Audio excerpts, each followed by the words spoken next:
What is up, entrepreneurs? Welcome back to the Friday Live Helpcast with your hostess, the mostess, Diana Gladney. Today, we are diving over into some new details. We have the new Sony A1 that just came out and was announced this week. Surprise camera that even the rumors didn't quite seem right, but they were.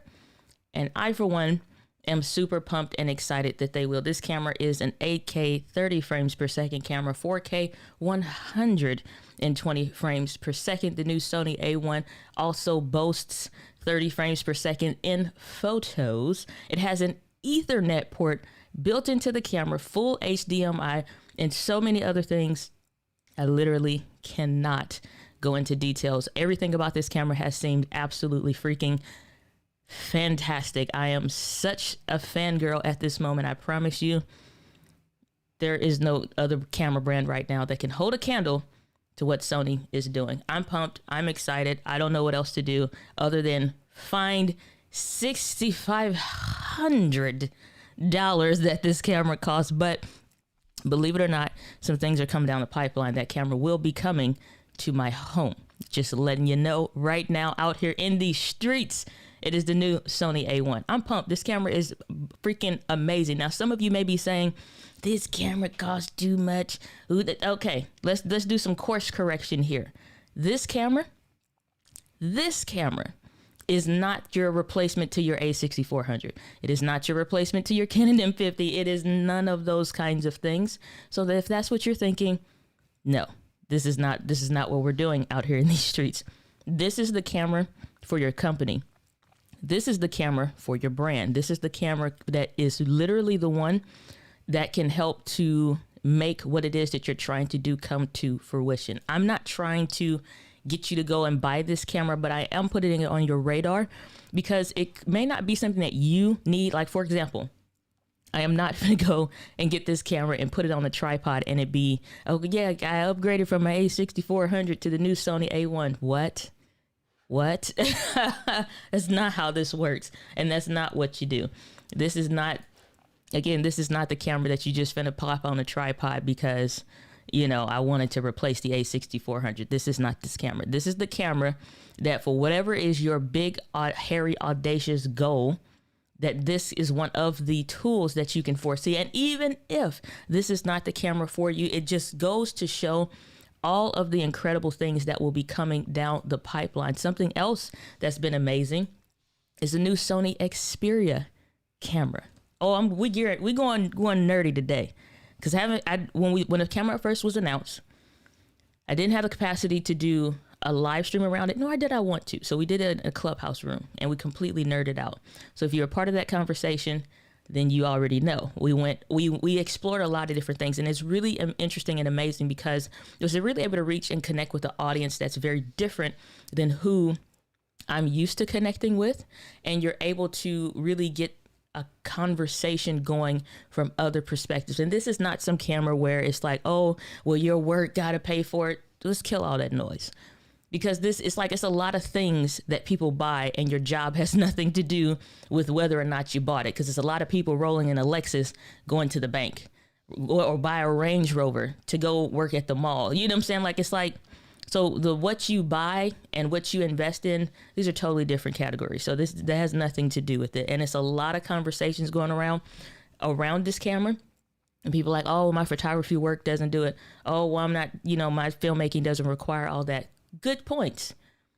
That's not the camera. That's not what the camera's for. Now, this is a very niche camera for a lot of different reasons. But I think my prediction, my beliefs is that this camera is the camera when it comes to what an entrepreneur would need for their company, or something that you would need to really build out a brand. If you're just doing this at home and you just, you want to, okay, A6100 is plenty good. You just recently picked up, because I did add in a title. Where is it? Oh, it's on the charger. I was like, where is the camera? I have my A6600. So I was, 3 a.m. was doing some streams with some phenomenal music producers that have had the pleasure of creating music and working with the likes of Jill Scott, Faith Evans, Jasmine Sullivan, you name it. You know what I'm saying? So amazing, incredible. Shout out to brother from another, Keith. But we was talking about the Sony A6600, the Sigma 16 millimeter lens, the GOAT of GOATs. This is my favorite camera. So like, again, I'm talking about this new A1, but this is not something that is like, you know, going to be where it's like, oh, well, I'm gonna carry this around instead. No, let's get some vision correction here. Again, this is the camera that you really are talking about building a dream with, kind of a deal. You know what I'm saying? The reason why we upgrade is because you are constantly needing something else, or your goals have now met that capacity of that camera to an extent. And granted, these cameras already have more in them than what most of us skill wise have been able to draw out of them. But when you really, really think about it, and you really, really think about your goal, is your goals and is the gear that you have big enough to really help you achieve those ultimate goals? And it's only going to get better from here. Who knows? Like, it's not necessarily so much so for the 8K, but when you think about projects, and I'll pull up a creator that I 110% respect. His if you guys are familiar with Kev on Stage, he also released his Kev on Stage Studios, his app. And so you think about somebody like him that started on social media, being like a Christian social media comedian and this, and that, whatever. And then you think about the kind of work that he's been able to do. This is a studio that he was just recently been able to get for himself and his team because of, again, the dream. So again, you can see a little drone action here going in for this studio space that they are able to buy. So it's like, you can't get on Tyler Perry Studios. You can't get on Fox Studios. You can't get on whomever. He's like, fine, I will build it. Right. And so I'm spending a whole lot of time on this because it's not really about the camera. What this camera uncovered for me with a lot of people is the fact that a lot of people's belief systems aren't where they need to be for the things that they're talking about. And that's a huge problem for me. And so when we look at the kind of work that he's doing and the things that he's building towards, it has nothing to do, like, and obviously the gear is not going to stop the show, but I think it's an important conversation to address as much as I come on here and talk about different things. And so we look at, I'm gonna spend some time here today before I get back to the chat. You think about, like, he's doing this show, a podcast that he has, that's a set. It's literally just a corner, put up some wallpaper or whatever, some decorative whatever, and that's their show. And they create a show. Then you also have where they're doing skits. They make their own stuff that they want. They started as a social media comedian, but now it's just like, no, I want to be more than, I want it to be more already. Social media was the avenue for me, and it provided the opportunity for me to do that. And so and he actually did a skit where they talked about them not being able to, you know, kind of make people understand what they're trying to do. They do their own comedian type shows and they host it themselves. Now you can do this with what was already out. So that's what I'm saying. Like, imagine what you can do with now what's just come out. And so, like I said, I want to spend the nice amount of time here, nice cushion of time on this, not because of the camera. So let's get that out of our minds. But it's like, what does this make possible? And that's the only core question when something comes with a phone, a new car, new tires, whatever your industry thing is, what does this make possible? And sometimes I believe the price tag is the thing that keeps people from really being able to readjust their focus the way that they should when it comes to the dreams that you're trying to build and the things like that. I'm super passionate about this because it's a huge problem. And I wanted to spend a good chunk of time addressing that. Kevin, what's going on? Kevin Meek saying, is there a way you can live stream with an M50 and an iPad? No. Yeah, no. But good to see you, Kevin. What's going on, Sammy Superstar? Saying, what, an Ethernet port? How much you say? It has an Ethernet port, HDMI. The camera is, freaking amazing. I'm not kidding. This is, you guys know Doc Rock, that comes on a lot. My brother from another mother. And we were already in a meeting together. Again, some things are coming down the pipeline. I promise y'all, there's some big stuff happening. And so it's so, I guess it bothers me today, and we just go in there, damn it. It's my stream. It bothers me so much because two things happened this week that's just like super, like, you know what I'm saying? Like, it makes me feel some kind of way. Today is the last day, official last day for those that were the remnants that had to hold on. The job I used to have, the company I used to work for, today was their official last day. Right before the coronavirus kicked off, they told them they were closing the bank down. And the way that they do the severance packages and stuff like that is based on how much time you've been with the company, all that jazz, right? Loophole or, fine print moment. Should you not finish the days that they say for whatever package you sign up for, null and void. You ain't getting the money. And you're not getting as much, or you're not, what I'm saying? Like, at some point you forfeit it.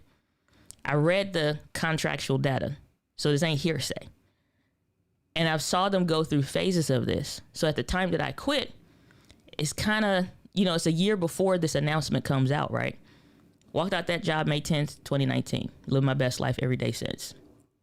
However, today is the official last day, so I'm getting tagged in different posts for different coworkers that I used to have. And they are trying to figure things out. What's next? Where do I go? Yesterday, I bought the Sony ZV-1. Officially bought it. Y'all know I have rented it before. This box is all kinds of jacked up sideways. I've rented this camera before, and now I own the camera. Because I don't make as much as y'all think, as much as you think I just buy whatever. I don't. I do the same. I take my own advice that I give to y'all when it comes to purchasing things. And so I'm like, okay, do I have a need or do I have a want?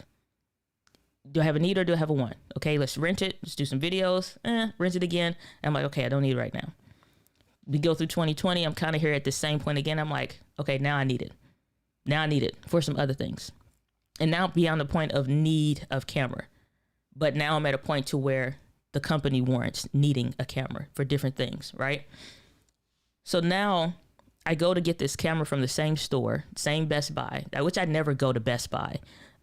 But before I got started in video, before I started taking this journey, it was somebody that I was going to take a look. I wanted to see what the GH5 felt like, because I was feeling the frustrations already with Canon. But I was like, well, let me see about this GH5, because it was between the GH5 and the G85. I went to go to Best Buy to see, because, they had the displays and stuff. And I'm like, oh, this thing is heavy as heck. Right on the other side of the counter is a guy trying to get this associate that just is kind of like, just like, I'm tired of being at work today. I don't feel like doing this. All the things. He's sitting there. Doesn't have the settings right. Now, I'm not even a Sony person at this time. Haven't really messed with Sonys. But I'm like, he's missing focus because the background is in focus. And I'm like, the A6500 in photos has eye autofocus. I know these things, you know what I'm saying? Because I'm getting into it more and more, but I haven't yet made the channel into what it is now, right? Okay, well, this associate, he just kind of like, yeah, whatever. Like, do you want the camera or not? Because, you know what I'm saying? Like, I guess they get commissions or whatever, or maybe they don't, but he was just like, he was over it that day. So I look at the screen and I'm like, I don't even know why I went over there, because I'm not the person that, like, if I know you and I see you in the store, I'm probably not going to come say hi. I'm going to take 3 rounds to make sure I miss you, right? I'm that person. So I go over and I'm like, I'm like, he's missing focus. I'm like, you're not even in focus. I said, that has eye autofocus in photos. So he takes the picture again. The guy said, well, you come stand over here with me and see if he can get it or whatever. And so he's trying to test the autofocus to see if it's going to work. This guy runs ministry. He's doing some other stuff that I found out talking to him later. But he said to me, not the associate wound up leaving because I wind up helping the other guy more. He just walked off. And so he said, Dag, you helped me more than the guy who is like, who works here. He got on the Best Buy shirt. And he's like, do you do this for a living? And I'm like, no, I work at the bank. And he's like, you need to be doing this. And I'm like, yeah, no, making some videos on YouTube or whatever. I was like, we'll see. We'll see, right? I ain't even had 500 subscribers yet, right? I'm working to maybe like 3 or something. 300, that is. And I'm like, okay. And I'm like, I'm glad I could help you out today. He said, no, it's a real need for what you're doing. And you really need to consider helping people. He's like, churches need help with this. Nonprofits need help. People just trying to do their business, they need help. This is not coronavirus timeframe. This is like 2017, 2018. And I'm like, okay, fast forward I go to get the Sony ZV-1 that I got today. Well, not today. I got it yesterday. I go to get this camera. Same associate is at the counter. Same associate that didn't want to help the other guy is still there. Still lackluster attitude, just like, you know. And he told me, he said, you know, and I'm just talking shop with him. He said, yeah, Sony ZV-1 is a good camera. And he's like, because he saw me looking at the lenses, because, you know, they have the cabinet up there. And so I go look at the lenses.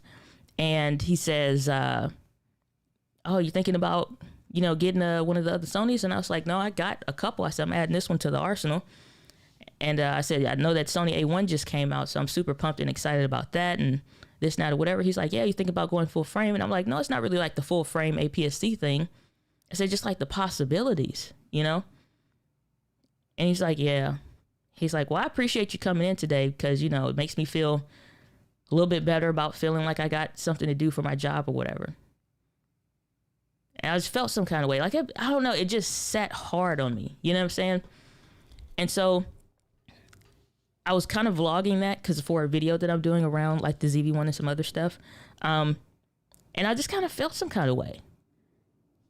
The years before I started doing what I'm doing, that led to me being able to quit my job to get here and just on the journey. And then to go back to go get another camera. But I'm going to the store I never go to. Haven't been to that store since the last time I was there. Same associate. Same kind of, you know. But just that the way he said what he said was still kind of like, so, you know what I'm saying? Like, it's like something missing. And so my experience with this gentleman, it's not to judge him or nothing else. It's just the idea. Sometimes we get stuck in a mentality. Sometimes we get stuck in a feeling. Sometimes we get stuck in this thought process that somehow has become normalized, even though it's jacked up as hell. It's become normalized that it's just like, it's okay to not have enough belief in yourself. Does that make sense?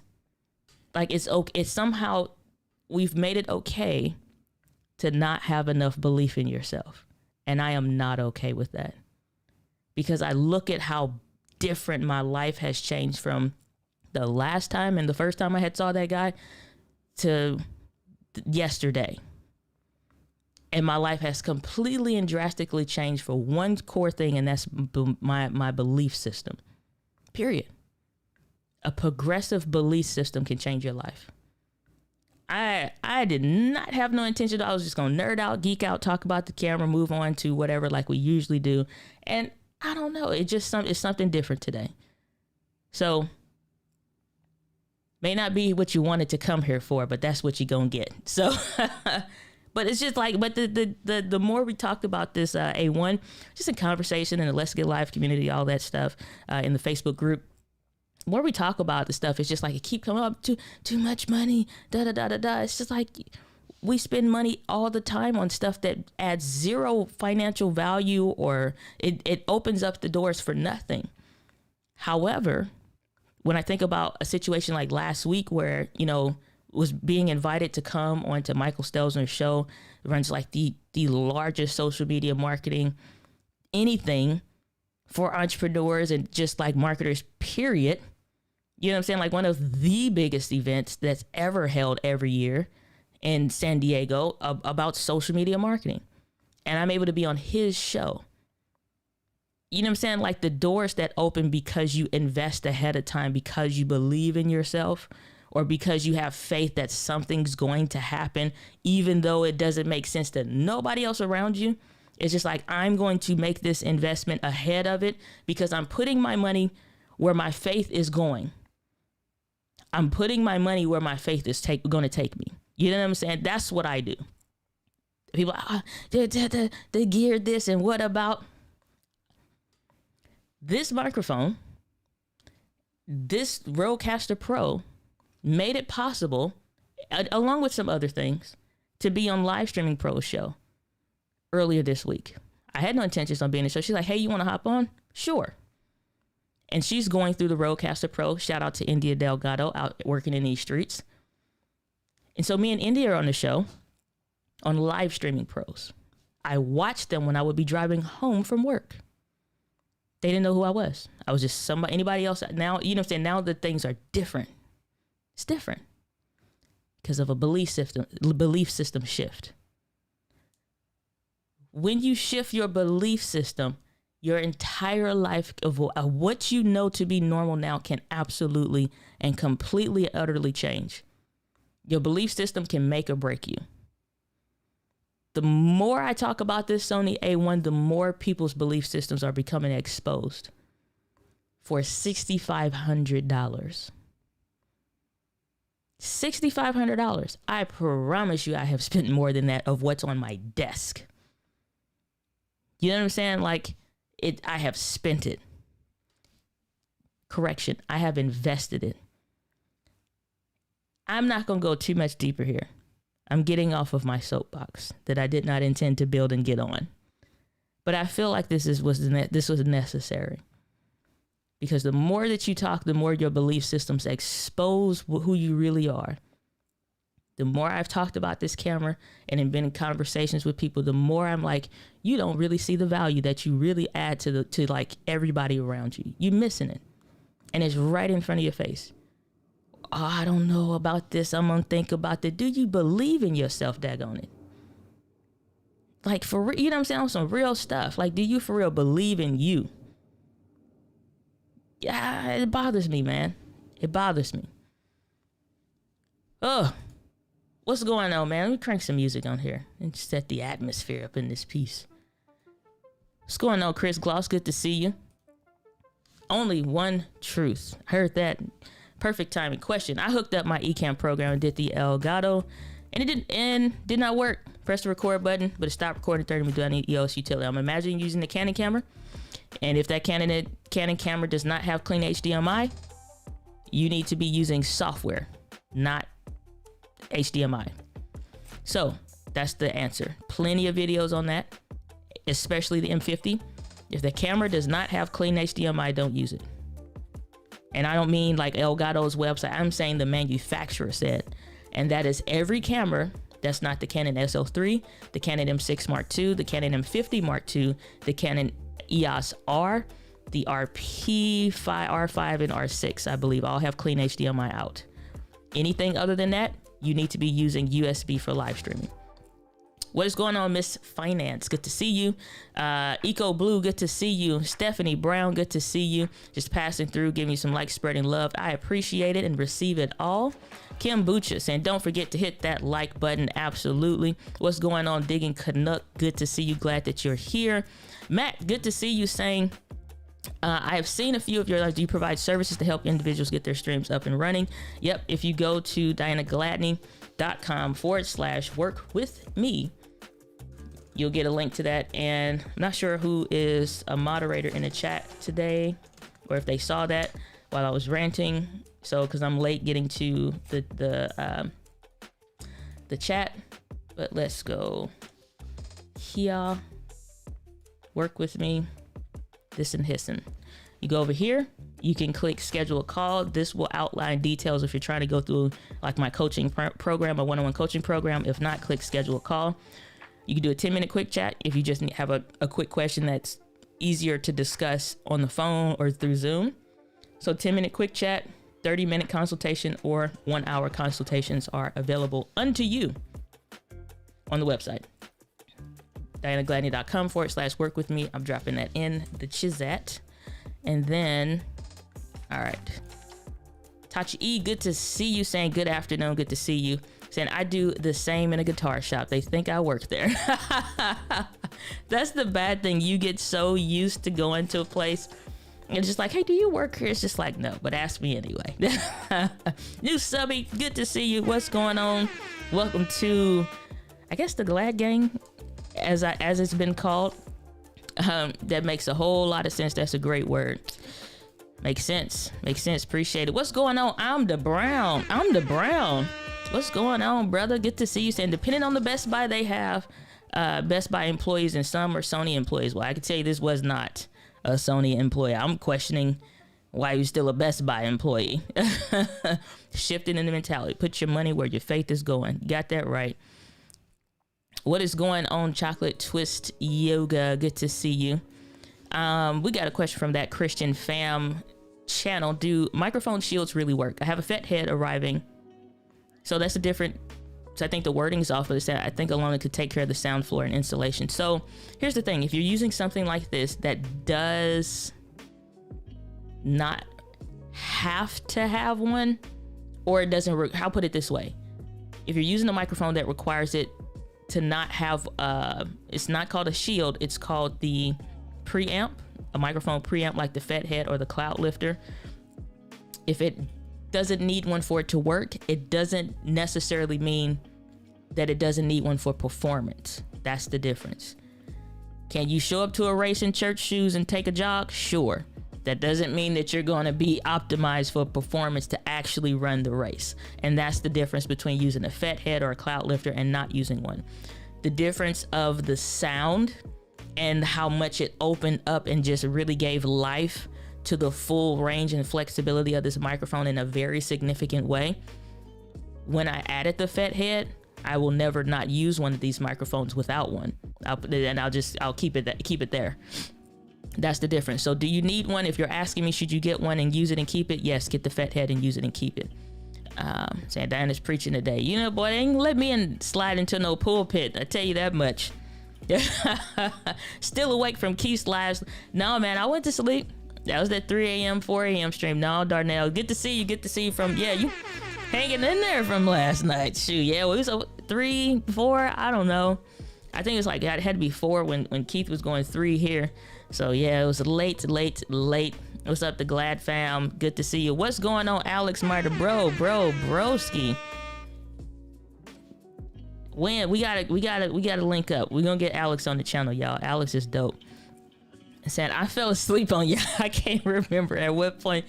It is all love and understanding, because when you stream anything longer than, I'd say, an hour, which if they hang for the full hour, that's, you know, true fan mode status right there. I don't even know how long we went. So yeah. Oh, super chat from coming in from that Christian fam. Do insulation shields work? Okay, I got you. You ain't have to super chat. You get your question. If you want to give, that's on you. If you want to give, I fully receive it, but you don't have to do that to get your question answered. I don't roll the channel like that.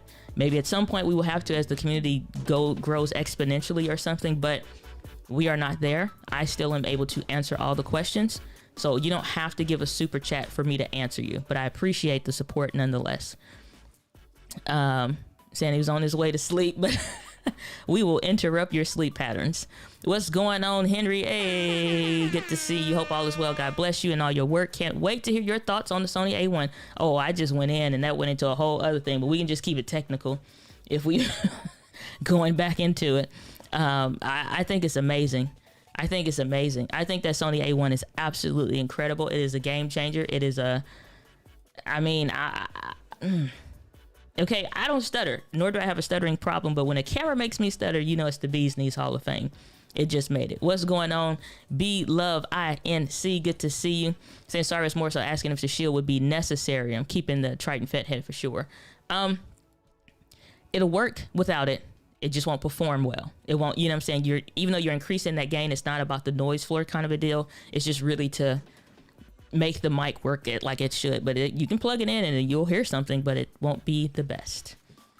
Hey, I hope that it's not dark chocolate related. We're going to get rid of those emojis for that stream, for this stream. Saying, no, the super chat was just love for what you do. I appreciate it. Thank you so much. Super chat. Appreciate it. Y'all over here dancing, eating dark chocolate and doing yoga in the chat. That's all right. So let's go over here reals quick. For Sony A1, new flagship mirrorless camera over the Sony A9, over the Sony A9 Mark II. It is that deal when it comes to just it freaking working.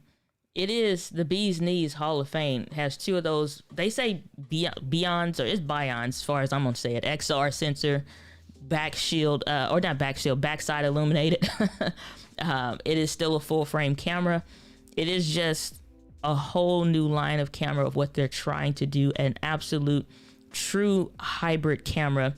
It is unlike, it's I don't know. It's a camera you would think, when you hear the rumors, it's like that's too good to be true. It's like, it can't be that good. They did a discussion with the photographers and the people that were using it. I said 8K, 30 frames per second, 4K, 120 frames per second. You can shoot 30 frames per second and it'll like actual photos. Like you can shoot 30 individual pictures per second. This sensor situation that they got going on here, mind-blowing stuff. I mean, you really got to watch the videos. They're still using the same memory card technology that they invented with the goodness, it's so much with the the same thing with the CF Express Type A card. You can take one of those bigger cards out in that exact same slot, put a UHS 2 or UHS 1 card in there. You probably don't need a UHS 2 for all of that stuff, but put that UHS 2 card, regular SD card in there. And they even said, depending on what you're doing, some of that AK and type stuff can go on a UHS 2 card. So you can use an SD card. You're not beholden to that. They do have bird eye autofocus specifically. So they've made some improvements as if the eye autofocus needed improvement. They put that in there. The video is unlike anything that I've ever seen when you talk about performance for the video. Just like it's insane.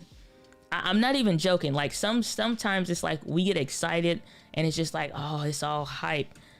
No, it's got an Ethernet port in it, and it's got an Ethernet port in it. This camera. Okay, so it's not this that it can connect directly. It's the fact that it can connect directly and do 4K through the Ethernet natively. The new Sony Xperia phone, the Pro, just came out also same day. What happens now is that new Sony Xperia Pro phone allows for you to be able to directly take your Sony Xperia phone, live stream directly into your camera. Nothing else needed. You don't need a cam link. You don't need any kind of capture card. The phone itself has HD. It has I think it's like, I don't know if that's a full HDMI port on there, but it's an HDMI port on there. Could be a mini. So Sony is into a whole other realm when it comes to technology, and it's unprecedented. I'm not even joking. Sometimes we thought that with the Sony a7S III, it is a no holds bar type of situation with this specific camera. And so if we look at this video, the ability to take what they are doing, and absolutely just, I'm gonna speed this up here. Let's go in footage straight from the camera, just so you can see the details of it, right? This is like the cameras that they have made are already brilliant. They're already amazing. They're already the bee's knees Hall of Fame. But you now take a cinema camera and then some, and you bake it into a mirrorless camera body, and it can be as cheap as $6,500. And I sincerely mean that, because cinema cameras cost more, or somewhere in that ballpark. But they are like, you can't get away with the things that we do just out vlogging with our smaller mirrorless cameras. And now you can take this and start to put this, it doesn't make sense. You know what I'm saying? It doesn't have a flip out screen, but this is like one of the times where I'm like, I don't care. This is one of those times I'm just like, I don't even care. Because if that's the case, you can get the Sony a7S III that does have the flip out screen and stuff like that. The low light capabilities of this is still saying like, it's great, it's good. But this is like one of those, I'm like, I'm not stuck on the flippy screen, because this is, if I'm on vlog, I'm gonna pick this up, or I'm gonna get the ZV-1 that I got that's on the charger that I forgot to add on the desk today. But I'm gonna take this. I'm not, this ain't no vlogging camera kind of a deal, but this is like, you're building something significant, extremely significant camera. So when you put something like this together, let's jump ahead here in the video. Let's go back here. So this is just a clip to show, again, this is just like normal stuff, right? I'm completely and utterly blown away. Let's go pull up some of the details for the like I said, the Ethernet and some of the other stuff that I talked about. It just don't make sense. It doesn't make sense. But you can connect this, like this Sony Xperia stuff is no deal. ProRes RAW. Also, it's like you get, what's it, 16-bit RAW? It's a whole rap sheet for this camera. The EVF, 9.44 million dot EVF, 5.5 stop stabilization, 240 frames per second refresh rate, no blackout. So if you're into photos, that's going to be your jam. 50.1 megapixel sensor, 1 pound and 10 ounces. I can tell you right now, it's other cameras that can't do as much as this one and weighs more. So again, full frame camera, all those different things. This is what I'm saying, like that Sony Xperia camera. You can take this, and here's the thing with this phone that I found out. The Sony Xperia phone, granted $2,500, it's like, of all the things that phone can do, it's a phone last. So we've made a completely different shift when it comes to technological capabilities and possibilities. So if you want to stream, you're not talking about having to use, like on the go, you're going to an event, you're going to a TD Jakes event or whatever, you're going to NAB, all the different things. You can take this that also can double as a phone, because it is one. You take this, hook it in directly into your camera. Note this, it doesn't even have to be a Sony. They tested it with the Panasonic S1H. It works just fine. So it is not brand specific. So the Sony Xperia phone can live stream via HDMI directly to a camera. And this is now your new mobile live streaming setup. Not no Teradek VDU stuff that costs $2,000 and $3,000 for the device itself. And you would still need other stuff, a bunch of battery banks and everything else. The battery life they're saying on this is absolutely legit. 5G, and you can do USB tethering when you get into the A1, Sony A1. This is like this, what you're going to get in this full package kind of a stuff will cost tens of thousands of dollars to do. Not that many more years ago. I'm just saying, like, we at a place now where entrepreneurs are going to be doing their own events. You're going to be doing your own stuff. You probably aren't going to be doing a whole bunch of huge ones, you know, per se. You may not have 200 and 300 seat events of paid events. Those seats are paid for. But you're probably going to be doing a whole lot of 20, 30 person mastermind type stuff.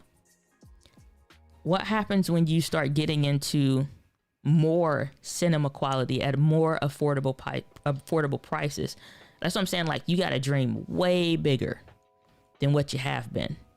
Because if $1,000 been holding you back, you ain't dreaming big enough.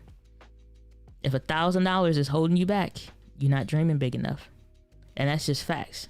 So, not getting onto another rant, but you know, I'm just saying, it's got a whole Ethernet port in here. I mean, what camera you know got an Ethernet port? Because this one do. I mean,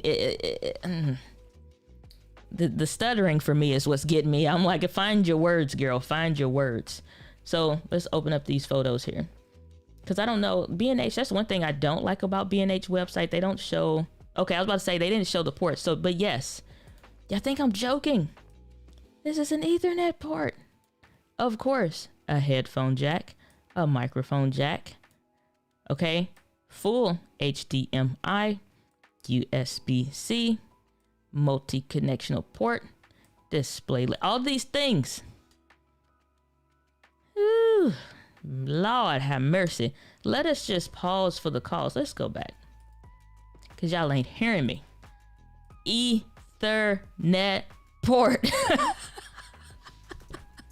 Ethernet. The camera has 4K Ethernet that can come right. It can send the 5G and LTE from the Sony Xperia phone directly into the camera, and you can do 5G tethering.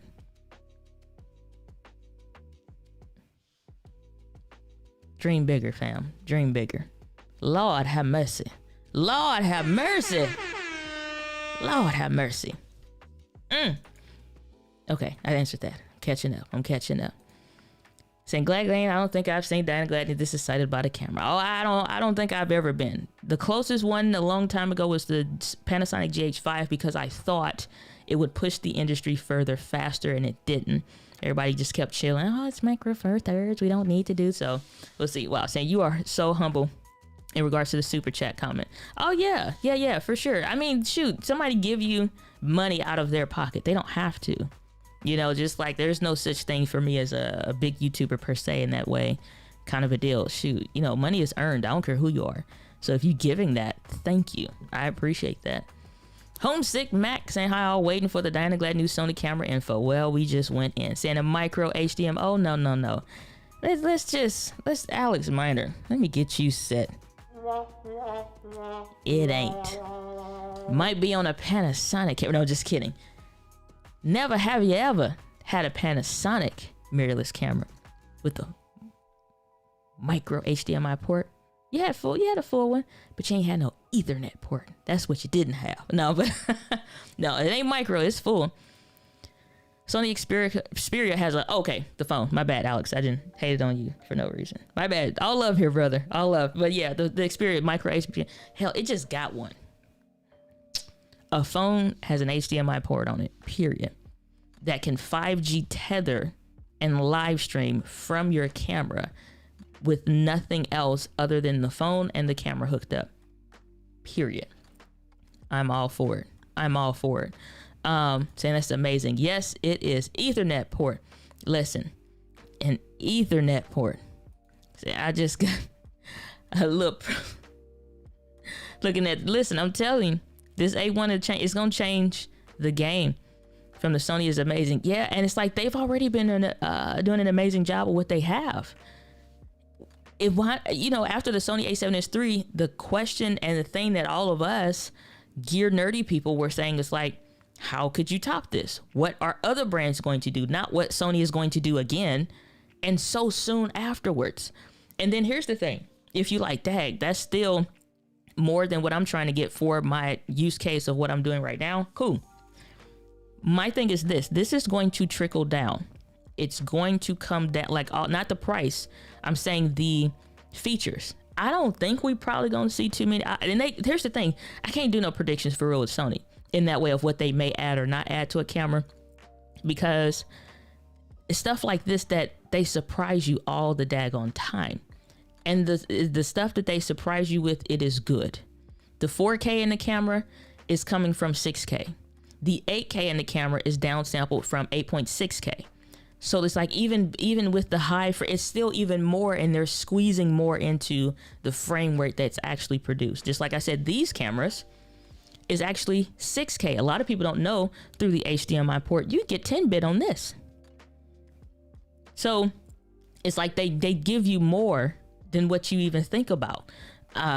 Furthermore, I'm like, how y'all gonna top the A7S III? Then they come out with this new flagship camera. We have nothing to do. Just hang around the house. Said, hey, why don't you make a new camera today?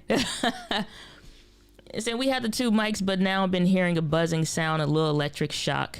Felt a little electric can be a problem from the interface, close to cord. I have no idea. If you're having issues with the audio, again, if you are connecting audio cables, XLR or other, and that's next to a power cable or power source, if you start getting bzzz, that's an audio type thing that's based on a power connection. You are getting interference. You need to clean the setup up, make sure the cords are parallel, not crossing over each other and all of whatevers, because that's going to be a problem. You also sometimes can get interference from your computer depending on the shielding and the whatever and the hookup for that.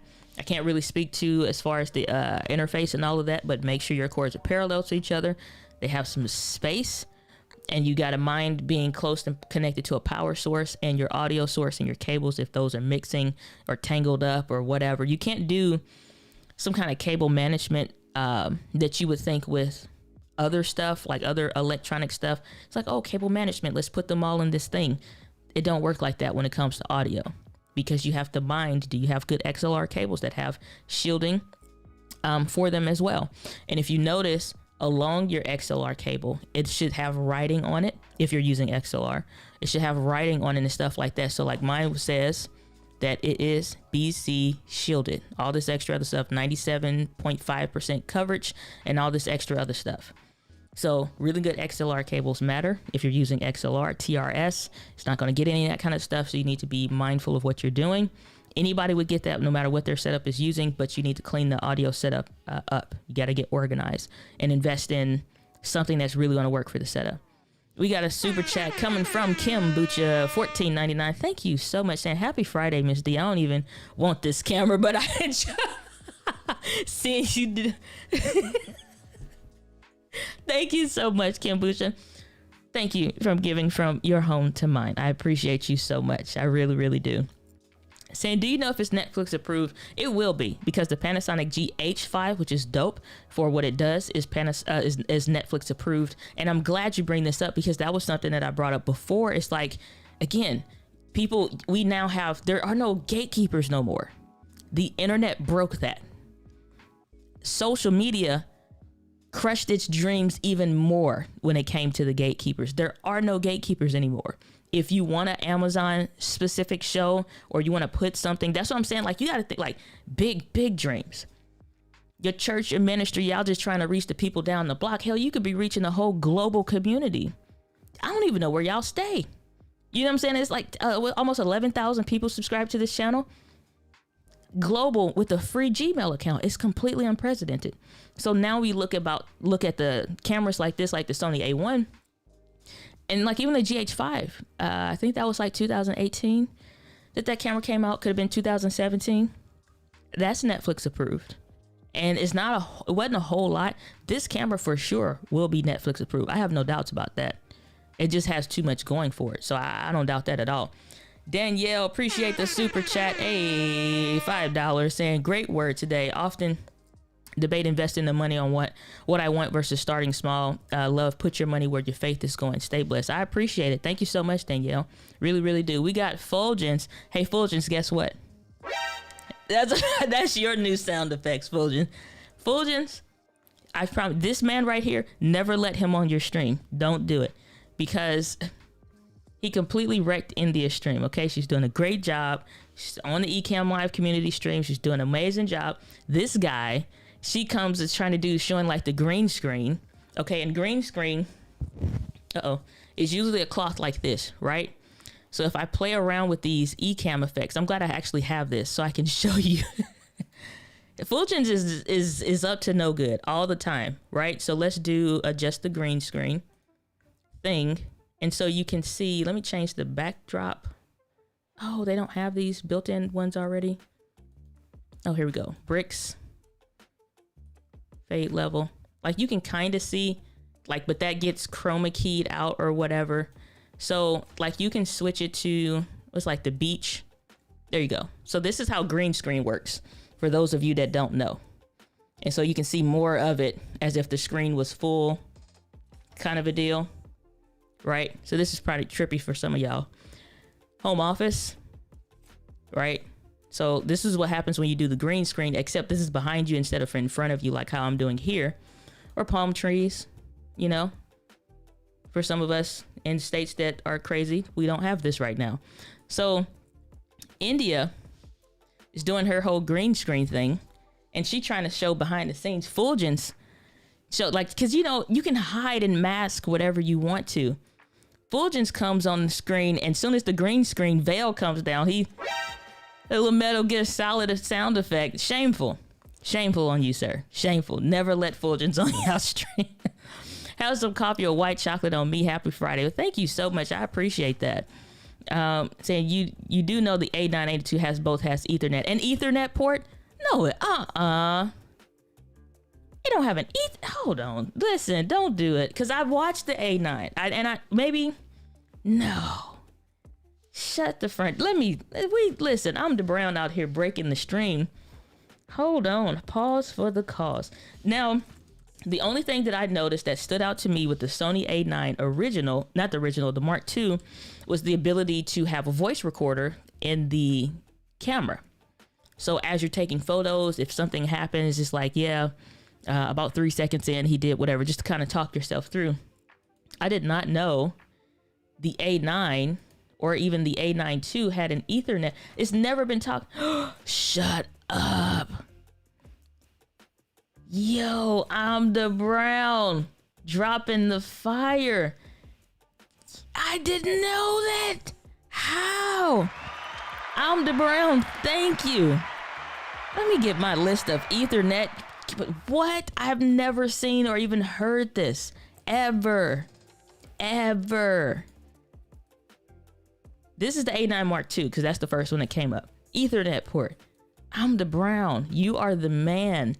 Round of applause. Round of freaking applause. I did not know that. I am baffled. Now, price comparison. The Sony A9 Mark II is $4,500. Now, let's see. I don't know about the Sony A9 Mark I. Shut the front door. If this camera, I'm like, this ain't never before. I've never seen or heard it. Shut the front door. Listen, stop it. Why did how did I miss this? I've never heard this before. Nobody has ever talked. I'm so glad you're here, I'm the Brown, to help me clarify this. Listen. Okay, Sony. 3 cameras that I know of that are mirrorless. The A9. I wonder if I haven't seen anything on the A7 IV, because these are technically like sports photography cameras. And I was about to rent the Sony A7R4 because that has unlimited recording. It has some really dope video features. Sony out here sneaking Ethernet ports, whole Ethernet ports in cameras. Okay, so they playing around here. I done messed my whole. Oh my goodness.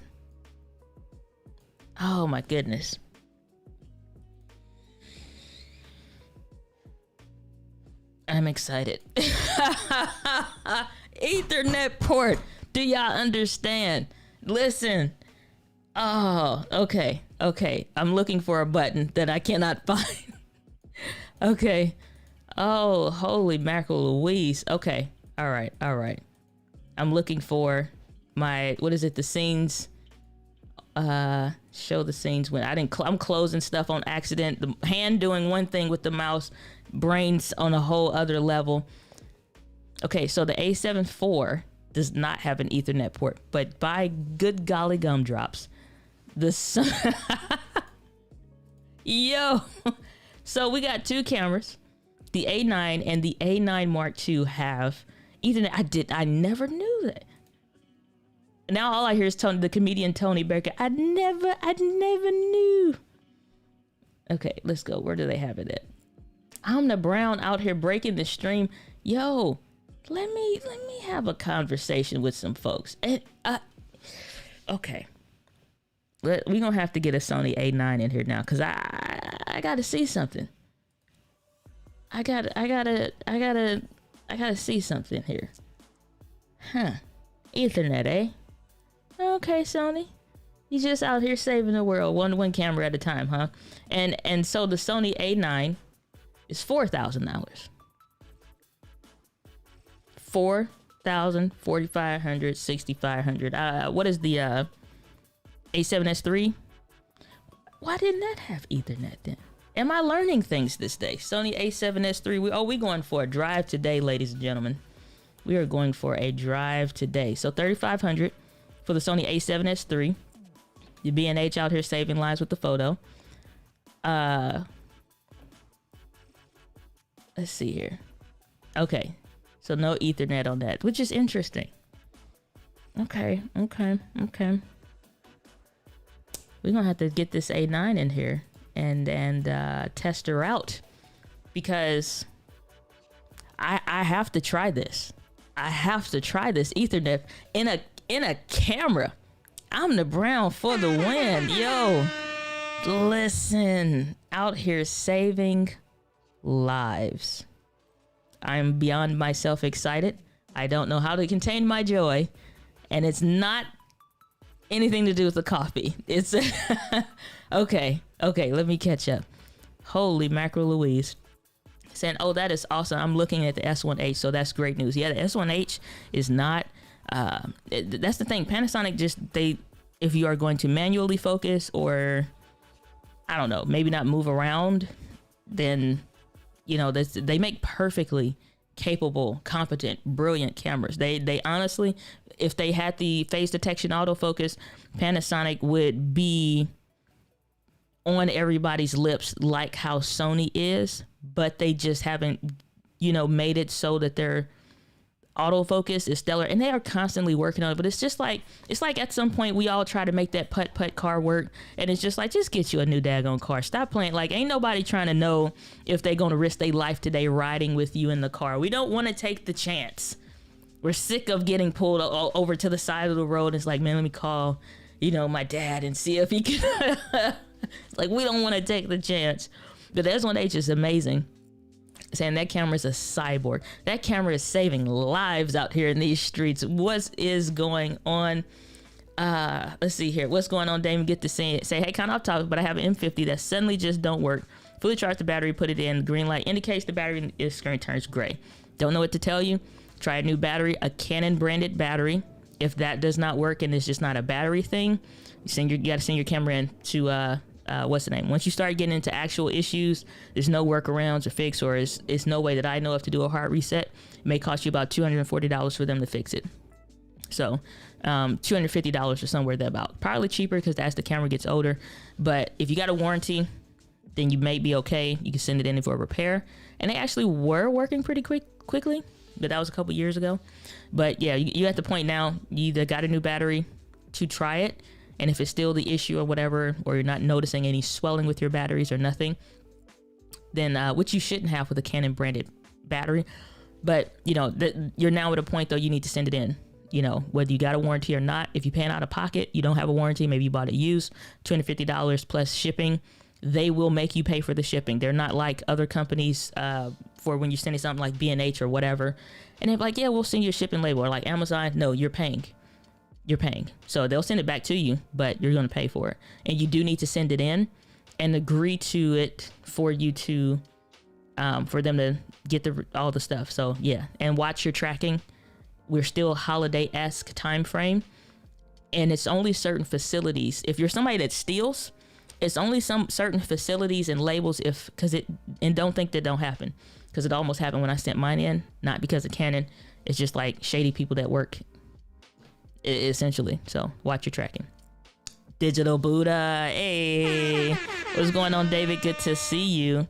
Yeah, we got to get you a better picture, man. We got to get you a picture. We need to see you on there. Saying we got whole computers that don't even have Ethernet. Exactly. Whole computers that don't have Ethernet ports. Ridiculous. And the screen just stays on even after I turn the camera. You're into repair territory. Unfortunately, you're into repair territory. So the sooner you get it set up, the better. Saying found you through LSP the other day. Super glad that I did. Well, hey, good to see you, Ricardo. Hey, we got somebody coming over from LSP. Good to see you. Glad that you're here. Try not to abuse the DJ horn. So, did I already miss your new camera? Oh no. It's back there. It's back there. I tell you what, I will let you wonderful people enjoy the goodness that is the Sony 8K camera while I go and grab the camera. It'll take me about 2 seconds. But listen, okay, you can speed this up. Let's go to where I believe it's pronounced geisha, but she didn't have makeup, so you can see the detail.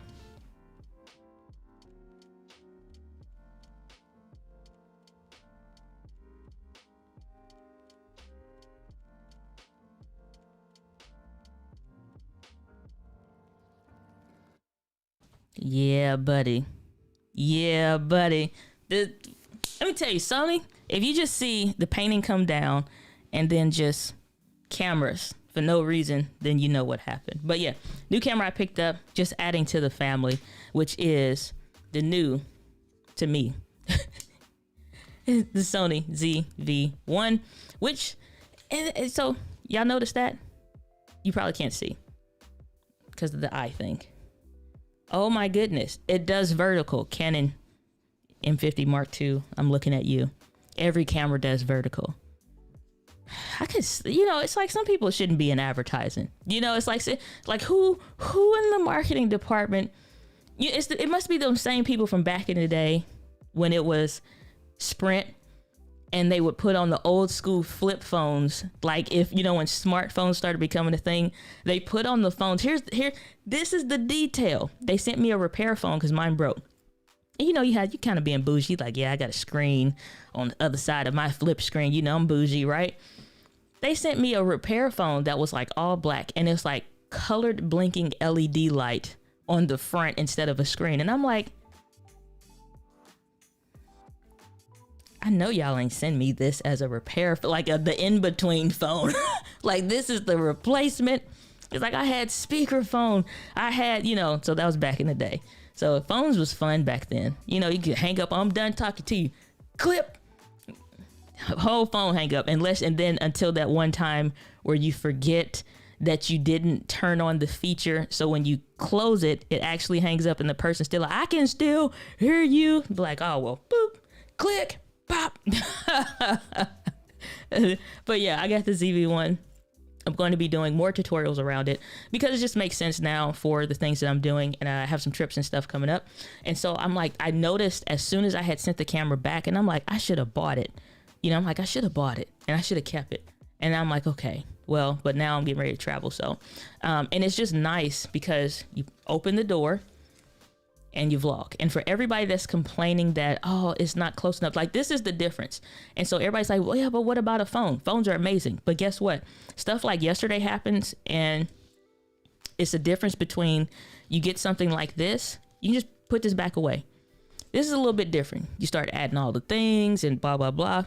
I love this more, but this is a little bit different and can be a little bit more cumbersome or whatever. But you out, flip this screen out, hit the button, and we're off to the races. You do your clips, you do your whatevers, and you put it away, or you got it up recording time lapses or whatever, unlimited 4K recording. I've done in 90 plus degree weather in St. Louis, humidity, heat, like less like non-breathable heat here in St. Louis. And it's crazy.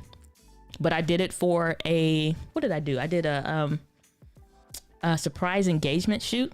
So I had the A6600 and I used this and set it off because it could be hidden like in the grass or whatever. And I could angle it and just kind of get a walking up shot. So I used this and it didn't overheat. So, and I didn't have a problem with it either. So I love this camera a lot, but I was like, do I need it? At the time I did, now I do.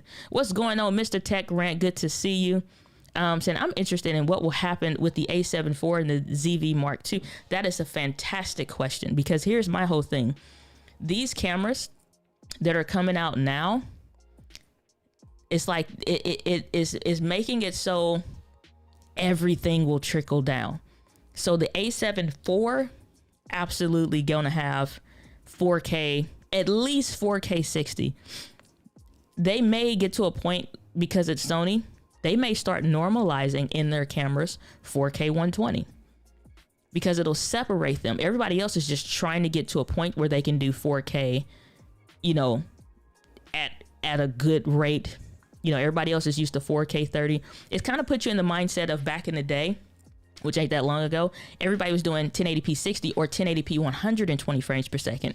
And then Sony in their A6000 series started pumping out the 1080p 120 frames per second, and they normalized it across all of their cameras when everybody's like, yeah, it's a great new feature. That's like, no, we normalize it over here. If Sony is really trying to dominate the market like they just became number one already, 4K 120 normalized in their basic model, because the A7 III was an industry disruptor. The A7 IV may be as well for their basic series. May not have an Ethernet port, but I think we're going to see could be that full HDMI, could be a flip out screen, could be a touch screen with the new Sony menus. I think it should be at least 4K 60. I think we're past the 4K 30 days. We should not see that in any more cameras. We may not see another. I don't think we're going to. It depends. because I know they're trying to convert APS-C users through that A7C lineup, the Sony A7C full frame camera, because that's basically an A6600 in a full frame version. The ZV-1 Mark II, the upgrade to this, we might see that this year. I think it's super smart if they do, and they make it a touch screen, and they just blow the hell out the water when it comes to other ones. And I can see them even like getting rid of some of their other lineups, like the RX1R type stuff, or even doing something more with it. Who knows? But you know, when you need your phone, you need your phone. Or when I need my phone for GPS, that means I'm not vlogging, or that means I'm not doing other stuff, because you need a camera. You know what I'm saying? And yes, phones are amazing, but I can't always, at the times that I need to record, I also most of the time need my phone too. Or if I'm doing talks, when I would be in front of a podium or something, I may have bullet points on my phone, depending on where the what, and all that, whatever. Saying this makes a whole lot of sense. My pleasure. Saying I hear you. Got this 7 III right now. Yeah, the A7 III already is still good. With stuff that it's doing. I'm the Brown setting the tone. Saying Netflix approved means that it's eligible to be called Netflix original. They still buy other content. It just won't be considered original. Okay. Yeah.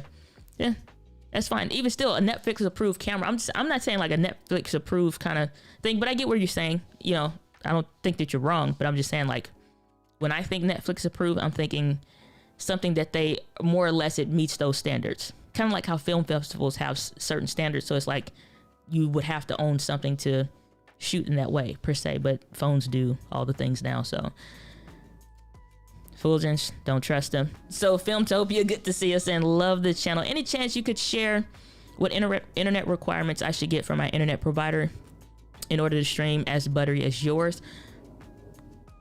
I was recently throttled, probably like 2 or so months ago. I do a ton of streaming. Like even like last night was like 3-4 o'clock in the morning, we were still streaming. So for different stuff, and you got to think time zone differences and all of that. Even still, it was late. I'm using gigabit Ethernet, so I pay more of a premium than just somebody that's just kind of maybe watching YouTube videos, doing data type work of, you know, what is it called, like data input or whatever. So if you're doing video for real, make the investment. It is worth it. Download speeds are way faster, upload speeds are way faster, but it's no like I said, I use gigabit Ethernet. That's what I pay for, because it just one day I had a 60 or a 73 gigabyte file, and so and that's not uncommon. I work with large files because when you're recording in all K, it's very easy to get into terabyte territory, which for those that may not be familiar, a terabyte is 1,000 gigabytes. It's very easy to fill up a terabyte worth of data with different things if it's all 4K or, you know, what have you. So I was working with like a 60 and a 73, I think it was, gigabyte file. And I'm like, this ain't right. It shouldn't take this long to download. And so obviously I was like, no, we can't do the throttle. Something changed because my internet just went wonky. So I had to call and pay. So see where you're at, see what's possible. If you're doing a lot of video work for your business, streaming, it's just a camera, lens, and lighting thing. Lighting makes a huge difference, honestly, no matter what you're using. So check your lighting first, and then lens, lighting, and camera and stuff like that can help. I think I did 2K today streaming. I think I dropped it down from 4K today. So the resolution goes up to 2K here through Ecamm as well. What else? Yeah, for your internet speeds though, to make sure you're not dropping frames and all that stuff, call and see where you're at, and then call and see what's available. If you can do gigabit Ethernet, do gigabit. Usually there's like a plan or something maybe right below that, but gigabit Ethernet is, because you don't want to be in a position, again, where you get the big break of the thing of what you want, and you like, oh, my internet. You know, it's like, hey, can you do that? And it's just like, how long can I get a technician out? Oh, about a week. Deck, you screwed. So sometimes you gotta make those investments ahead of time. Gigabit Ethernet is what I would say. It has an Ethernet. Fulgence, get off my stream. You know that I've been asking about different things for a long time. Okay, you're not new here, Fulgence. Leave the stream. You're kicked off. We're done with you.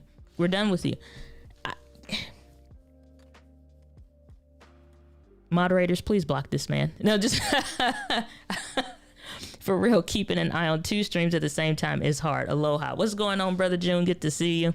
Glad that you are here. Blind Guy, his wife, their life. Good to see you. Saying I got to rewind a whole lot. I missed a whole bunch, and things are exciting just coming in. Applause going on. Absolutely. You know how we're doing it. Rodecaster Pro for the win. Got to watch out for Fulgence, though. He, you know, I work with the A9. If you didn't know you wanted an Ethernet port, I mean, you see you so much like my little sister. Jeez. Well, I appreciate that. Shout out to you. I'm the Brown for the super chat. $10. Thank you so much. I so greatly appreciate that.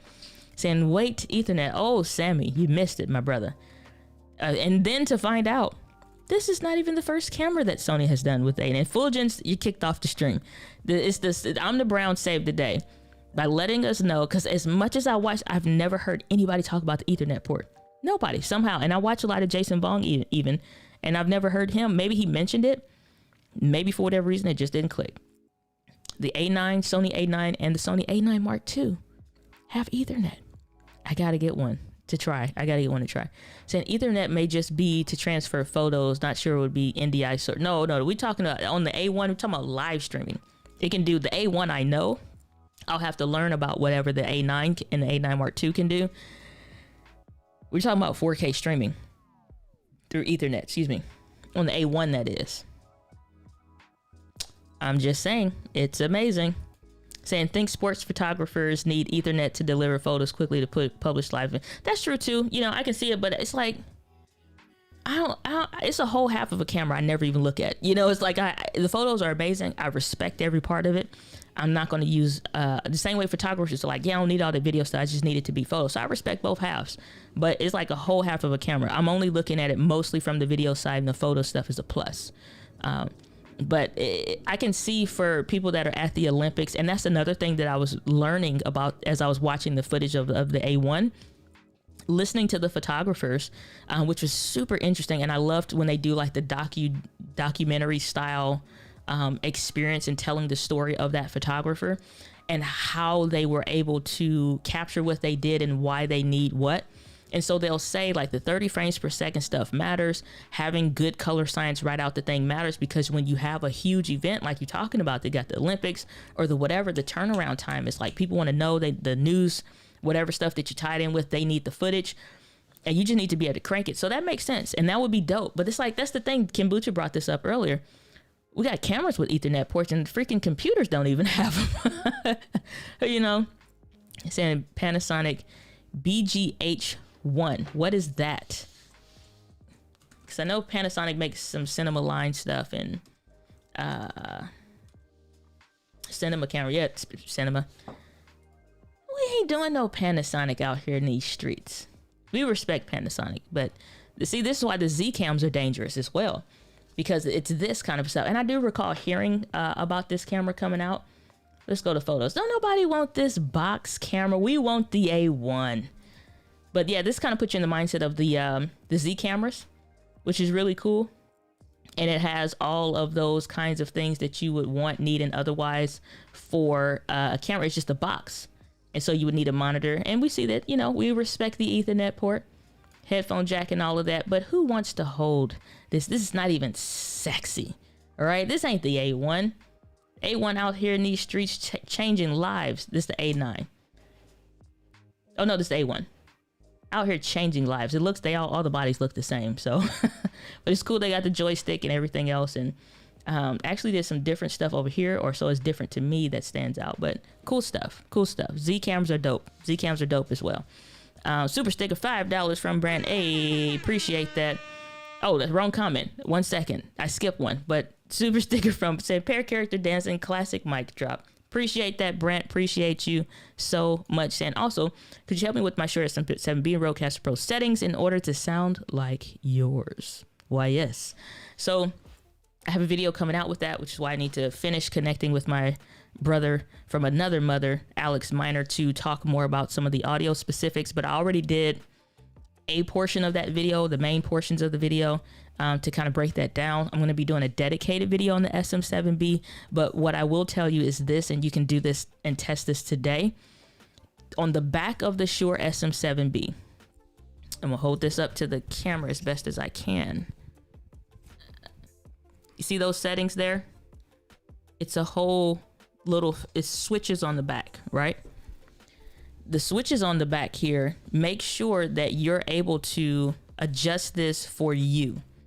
I think I have mine set to the presence boost setting, but there's a couple different ones. Let's pull this up real quick and I can show you. And a lot of people don't know this. I am using a FET head and I do have processing on. Everything is on except for the aural exciter. When we go to the Shure SM7B, I'll pull this up real quick so we can go through this. Let's see here. And we go to the Shure website. I don't know, because they just, okay, let me find the website first. That's the website, but that's not what I want. I'm trying to get the audio, whatever it's called.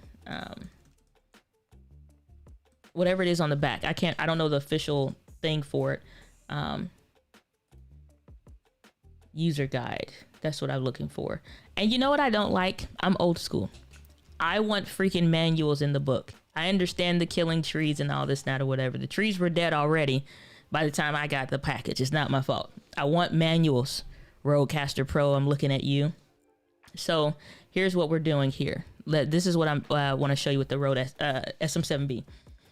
Uh-oh. Scroll down. This is what a lot of people don't know. They just leave it set at the flat response. These switches on the back here impact the hertz and the decibels of the microphone. Meaning when you are, for your voice, adjusting for certain things, how you set your Shure SM7B up matters. If you have the one clicked up and the other one clicked down on the back of the microphone, it'll give you a flat response. I will go ahead. Well, it's not going to matter because you're not going to hear the difference unless I turn off the processing. So y'all let me know if you want to go deep into this and we'll go through, maybe do a live audio test, but otherwise we're not going to. So that's one. The bass roll off, and it gives you an example of what that looks like here.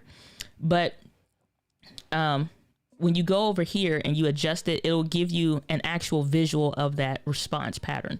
The other one is the bass roll off if you flick both of them in the down position.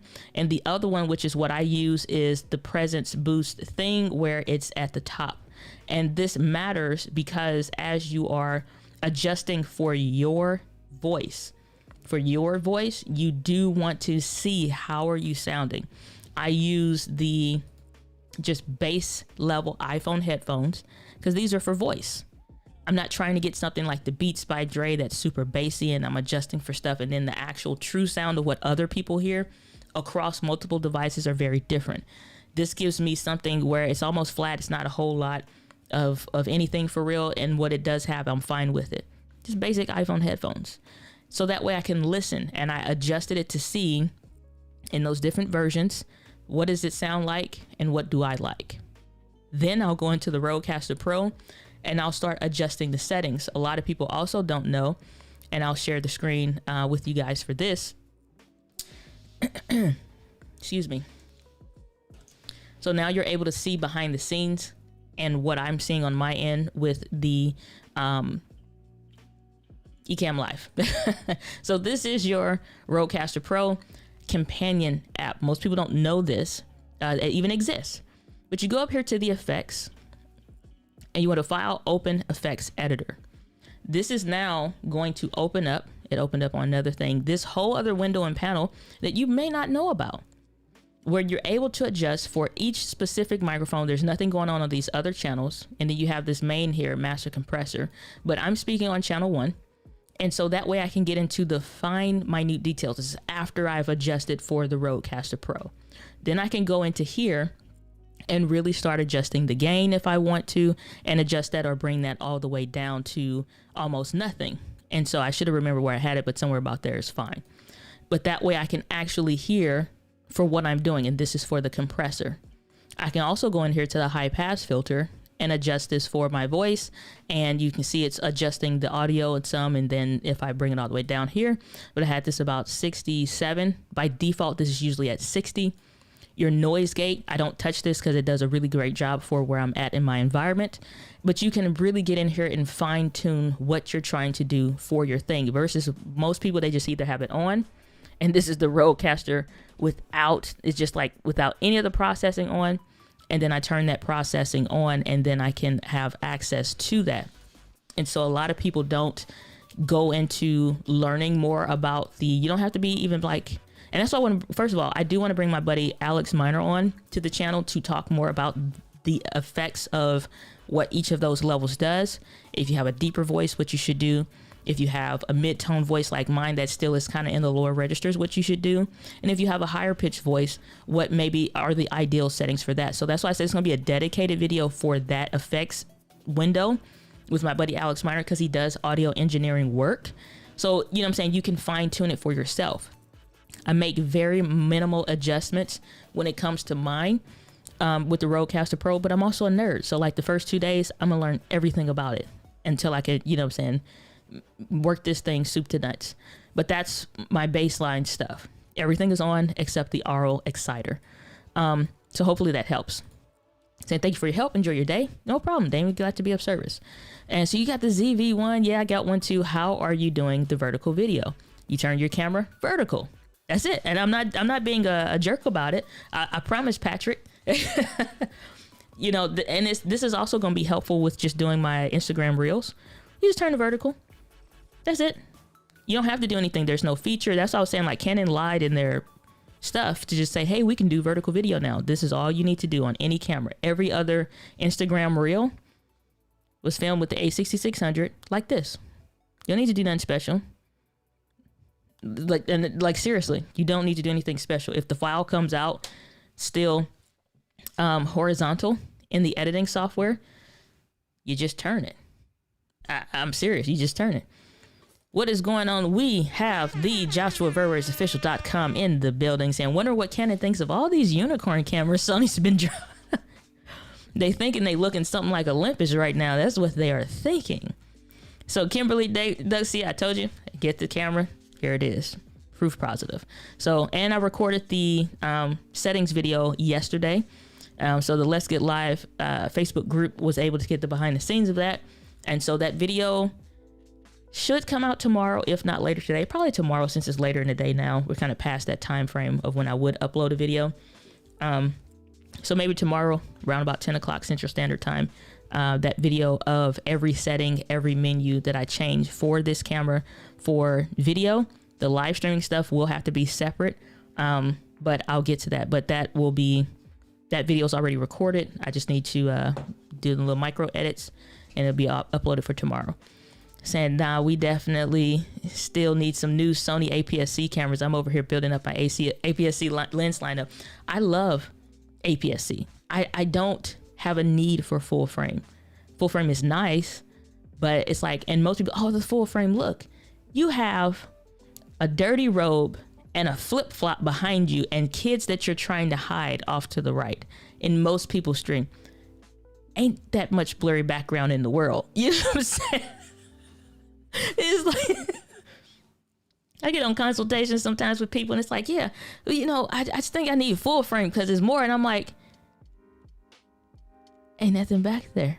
It's, you know, it's like we can make it blurrier with a better lens. The lens is what does the blurry back. And it's like, yeah, but I heard on the video, it's like, that's more so you see that in the outdoor experience kind of deal. And I've worked with the A7 III. It's a nice camera. Just like, it's not for me.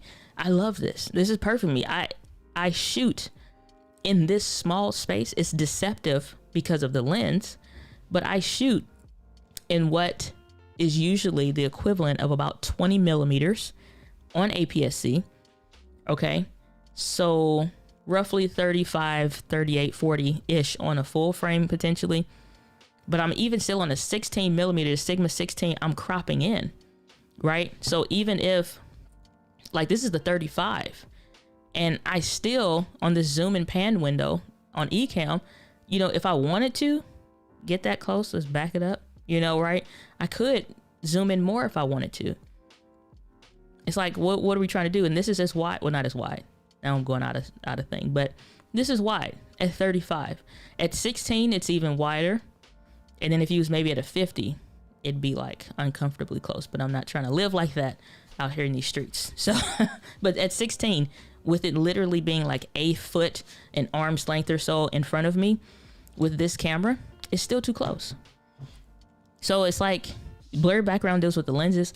And then the other thing is like, it's not that big of a deal. So sometimes some of that is kind of like preference being made to seem as if it's necessary, you know? So what is going in JFK Productions? Hope you're well this fine Friday. Indeed, we're having a lot of fun today. Saying, Diana, you might want to look at this song. We talked about it. I meant to pull it up on YouTube and got distracted.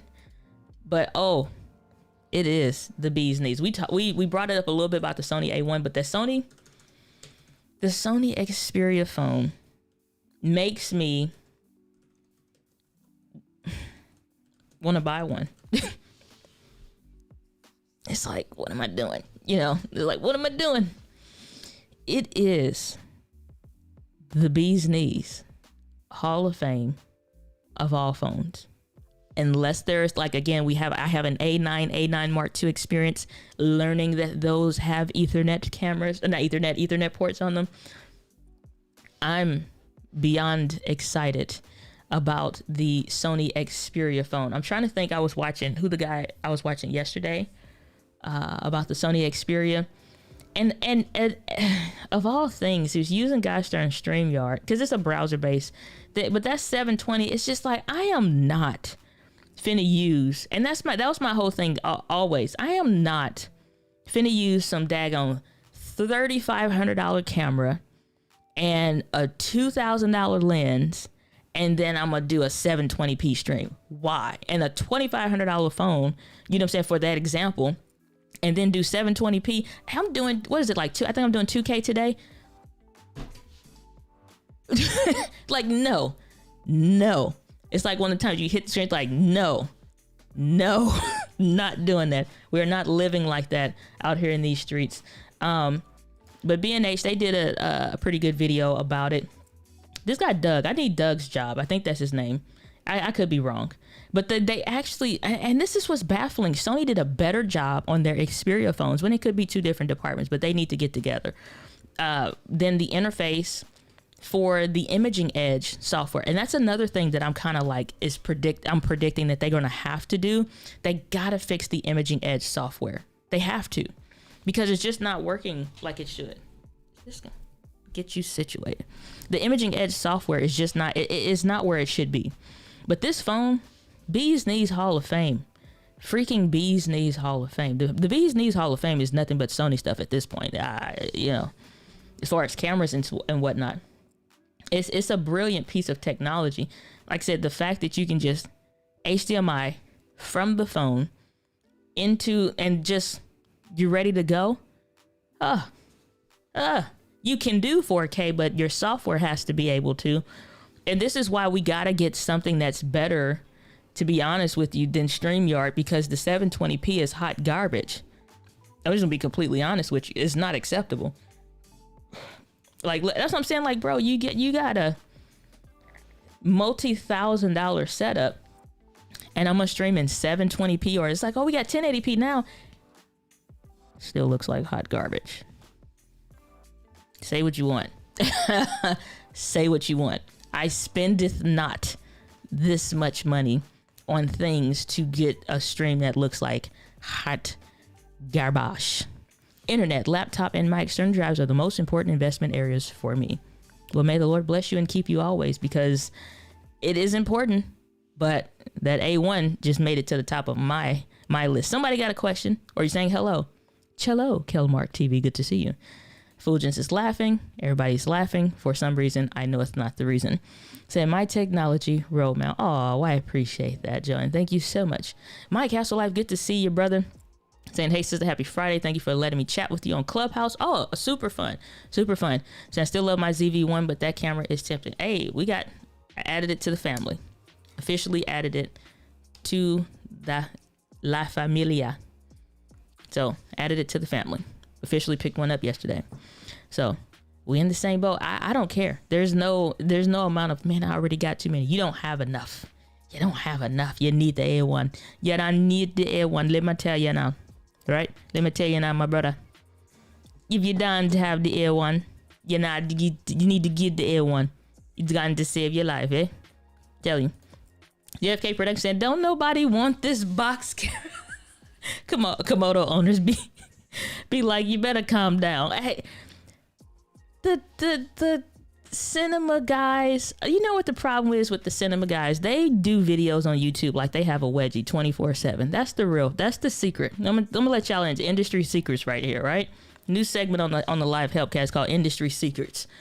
The cinema guys and the super pro photographer guys, they make YouTube videos like they are sitting on the world's roughest wedgie. And they are always angry. It's like, why can't you be happy? You created a channel that you are making money from, separate from your profession. What are you so angry about? Why don't you get a video camera or cinema camera? It's like, because they make hybrid cameras.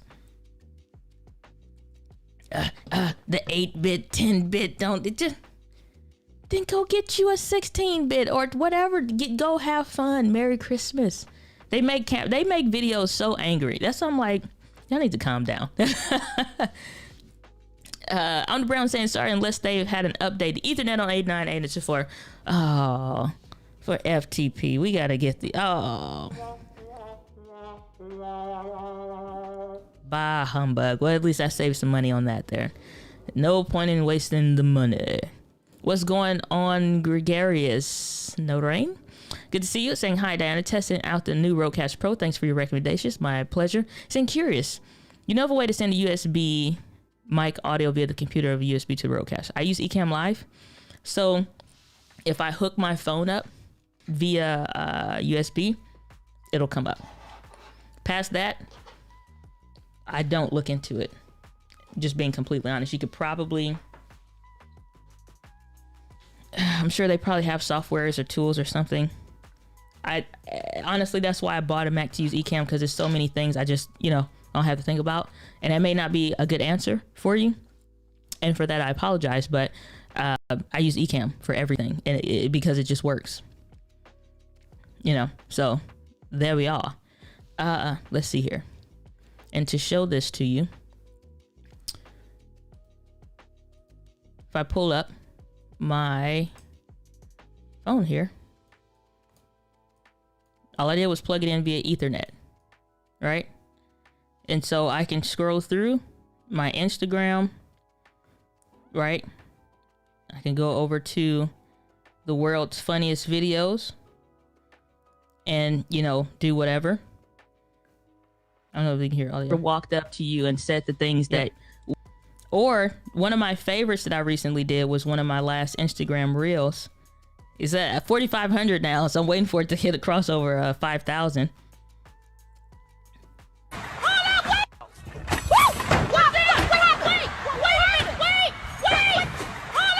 The struggle is real, right?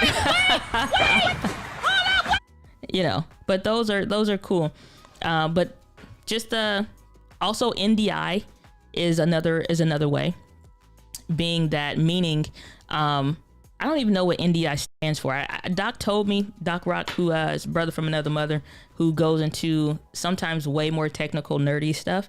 So shout out to Doc Rock, DOCROCK. NDI is another way that you can do it wirelessly, which I do have on the phone, and it's called, I don't know, this should be not a Mac or PC kind of a thing. I use Ecamm with this though, but I know from watching live streaming pros and just other channels as well that use a variance of things. You can do wireless, and I think the best way at that point would probably be NDI. So there's a software called NDI HX Capture and NDI Camera, and those will work for you. And so same thing, bringing my let me change the orientation here. So this is the NDI HX capture. So same rules apply. I can go over, open up Instagram, and now we're wireless, right? And this is through NDI. So, right? Shout out to Viper, shout out to Liz, all the folks, shout out to Keely. But yeah, so now this is wireless, right? No, there's a group Audio of guys and gals. Comes through here. You probably may need to do the other route or whatever it was for the audio or whatever. But if you just need to show something, NDI is good for this. Like talked about settings for the Rodecaster Pro. So if I want, I can go into my camera, and you can now see Rodecaster Pro and all of its glory, different settings and whatnot, kind of a stuff. Also, if I wanted to take that down, I could. And, you know, you can swap between it being a camera source and it not being. So if I change the orientation on this one, or what have you, but right now it's vertical. But, you know, you can change the orientation swap between camera 1 and camera 2 just using Ecamm Live. But that's Ecamm Live. You trying to do anything else? I don't go off into the phone situation like that and stuff like that. I always have good intentions too, but it's like at some point I have to draw the line between what I do and do not do. And I'm primarily cameras, micro integrations when it comes to phones and stuff like that. So if I can't be more helpful, I apologize. So important to adjust each setting according to your own voice. Facts.com. Super sticker coming in from saying a pair character lifting some weight, saying keep it up. Thank you so much. I appreciate that. Really, really do. And another super chat coming in from Crystal. Thank you so much, saying thanks for all the info. Nerds for the win. Nerds unite. Indeed. Nerds unite. Sammy saying so true. The settings video looked great. Oh, from yesterday in the group. Appreciate that. Said I'm trying to leave, but it's the knowledge and the interaction for me. I'm sorry, but don't be late for work out here in these streets and trying to blame me. Okay, if you get a letter from the job saying you got one more time, it is not our fault. Okay, but no, hopefully you're not gonna stay a whole long. We're not going super long today. Saying how are those comments coming up so nice to the left of your screen. This is Ecamm Live. You can do this with any of them. So with the standard or the pro, it's not a pro feature per se. This is now you're seeing the behind the scenes of what I'm doing for my live stream. And so when you click on this comment bubble here, all right, so this will bring up your comment box. All right, now if I scroll back up to your comment owl, I just click on this button here and it'll bring that comment up. Now, if I want to be a hacker and I want to change things for, let's say, the font or anything like that, then I can do that or add emojis, or I can completely change your comment to say, this is the best stream ever, and hack the comment, you know, if I wanted to, and then bring that on the screen, and I've become a hacker with the great tools over at Ecamm Live. So, but yeah, that's all you do to do that. As you just click on the little button saying, okay, thanks, my pleasure. Saying you combine a Sony camera with the Xperia phone, and the fact that it has HDMI and 5G mobile streaming, here we come. Yes, and it works with LTE. It doesn't even have to be 5G. So if you have where you're going through a signal area or something and it drops from 5G to LTE, then you're still good. And it even has like the picture-in-picture, which I miss from Android. I'll admit, I miss the picture-in-picture. It's amazing. Joshua Verber says hot garbage is correct. Let's not get him started on that one. So the thing is, though, it's the stability with the quality. Here's the fun fact: all of the live streaming platforms are stable. Otherwise, we wouldn't use them. That's the thing. It's like, yeah, all of them are stable. That's why we're now here and we've done streams for, like over 5 hours. All of them are stable. It's like, so the quality is the only thing. So that's one hell of a wedgie. Yeah, man. Hey, out here in these streets. Hey, man, Kim, I can't be held responsible. saying, hey, digital cinema and video folks are better than the false superiority complex. I shoot in film guys, at least that is correct. Because the people that say, hey, you don't need more than a 35 millimeter film camera and whatever, which I love, which is blurred, but that's a film camera right there, and a dope one if I do say so myself. It's like, yeah, but those they invented the wedgie, the film guys. They're out there saying, love the mods for having knowledge as well. Absolutely. What's going on, Rich? How can I ZV-1 to shoot 4K 60? It can't do 4K 60. That's the thing. The ZV-1 can only do 4K 30 frames per second. So if you need a 4K 60 camera, you're looking at, it's in the Sony lineup, at the A7S III. You're looking at the A7 IV and the A1 that just came out, but that's about it right now. That can do that or more, but that's it. The A9 Mark II may have it, but probably, I don't know. It could be, but either way, ZV-1 is not going to be it. So it can't do 4K 60, 4K 30 at best. So network device interface. Thank you, June.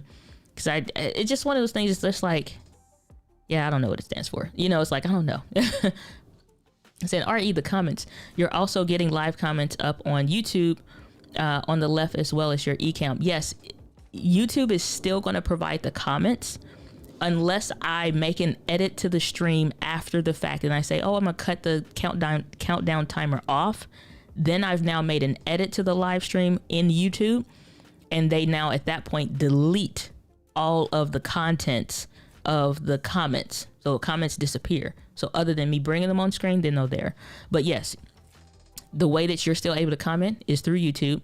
Ecamm brings in that feed as well, so I have access to pull those on the screen. So you'll see both. And then JV out here in these street stands, ZV-1 would only do 30 frames per second as well in 4K, and it'll do up to 120 frames per second in 1080p. Yeah, and it even has some of those high frame rate modes as well. And shout out to the vlog pastors for Joshua Verwers. Let's see here and pull up. And I just want to show y'all what's possible. And this is another thing. And Joshua is a Sony man. So let's pull up his channel and you'll look at an episode that he has here for the vlog pastors. This look dope.